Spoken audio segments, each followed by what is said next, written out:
لو انت طالب داخل اولى اعدادي السنه الجايه او حتى داخل اولى ثانوي، هيبقى قدامك دايما سؤال: اختار فرنساوي ولا اختار لغه تانية؟ انا ماليش مصلحه في حاجه.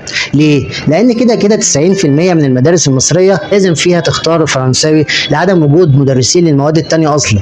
يعني مفيش مدرس صيني مثلا عندك، مدرسين الالماني والايطالي والاسباني قليلين جدا، عشان كده 90% من الطلبه في مصر هتختار فرنساوي كده كده. فانا ماليش مصلحه، انا بكلمك لمصلحتك انت، وهقول لك بالعقل والمنطق مش بالعاطفه. وفي نفس الوقت مش عايزك تمشي ورا الترند او حبا انك تكون مختلف عن عوام الشعب اللي هم 90%، لان ده هيضرك بعدين ومش هتعرف اثر ده غير على المدى الطويل. الفرنساوي هو اكتر لغه في العالم شبه الانجليزي اللي ابنك بيدرسه بقاله 6 سنين، وفي 20,000 كلمه من اللغه الانجليزيه اصلها فرنساوي. هي اللغه الثانيه على العالم، بيتحدث بيها 300 مليون شخص حول العالم، وكمان 150 مليون شخص بيتعلموها. يعني تقدر تتكلم معاهم وتتعلم معاهم وتخاطبهم وتواصلهم وكل حاجه. وجوده كلغه اولى او ثانيه في اكتر من 70 دوله في العالم في ال5 قارات. في اوروبا مثلا اكيد فرنسا وبلجيكا وسويسرا ورومانيا.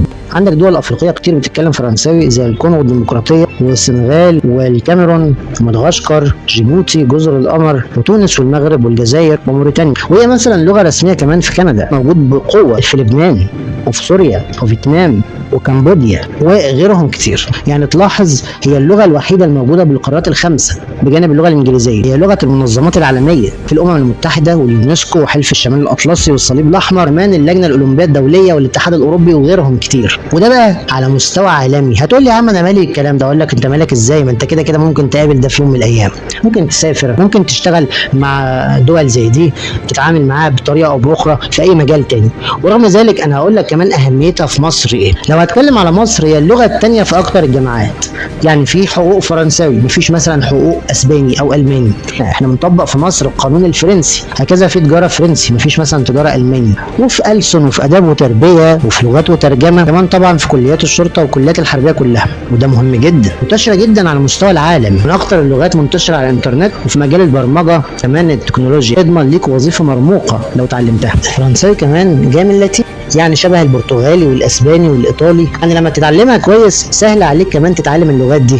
هتقول لي طب انا يا عم عايز اتعلم الماني، جايز اسافر المانيا ولا حاجه. اقول لك يا حبيب قلبي، انت ممكن تتعلم الماني في اي وقت، ايه المشكله؟ يعني مش هقول لك لا على فكره، بس ما تخليهوش هو المنهج بتاعك، وما تخليهوش هو اللي ملازمك 6 سنين، لانك هتتعب جدا. عايز تتعلم الماني، اخد كورس لو انت مسافر المانيا ان شاء الله وتعلمها براحتك، مش هقول لك لا، لكن ما تخليهوش هو العقبه في سنوات الدراسه. ما ينفعش تخليه معاك 6 سنين انت عندك مواد تانية مهمه. لكن احنا في النظام التعليمي الجديد بتاعنا احنا محتاجين كمان لغه تعلمها وانت مرتاح سنه في سنه ومن غير تعقيدات، وكمان تكون سهله في كل حاجه زي نطقها، اللي لو سمعته صح من حد بيعرف يتكلم فرنساوي كويس هتحبه حتى لو انت مش فاهم اي حاجه. عكس بعض اللغات التانية اللي لما تسمعها تحس ان الاوضه ضاقت عليك، يحصل لك كرشه نفس ومش عايز اقول مين. كمان من جانب تاني الفرنساوي امتحانه هو اسهل امتحان ما بين اللغات التانية، والسنين اللي فاتت تشهد على كده. اكتر نسبة تقفيل للغة التانية بتبقى فرنساوي كل سنة، واسأل الدفعات اللي فاتت. غير كده ان انت عندك الفرنساوي هو المسيطر في مصر بقاله اكتر من 40 سنة، وكمان في معلمين كبار وخبراء يقدروا ياخدوا بايدك للدرجة النهائية ان شاء الله. هي لغة الأناقة والفنون والنقد والأدب والمسرح والمطبخ والموضة والعطور، حتى في كرة القدم. انت مش عارف امبابي ولا ايه؟ هي لغة موسيقية تحب تسمعها حتى لو انت مش فاهم منها حاجة، بس تسمعها تحس انك مبسوط. اما اخر واهم سبب تختار عشان اللغة الفرنسية، ان في مسيو احمد سامي حيس معاك في اللغة دي، بس مش موجود في اي لغة تانية.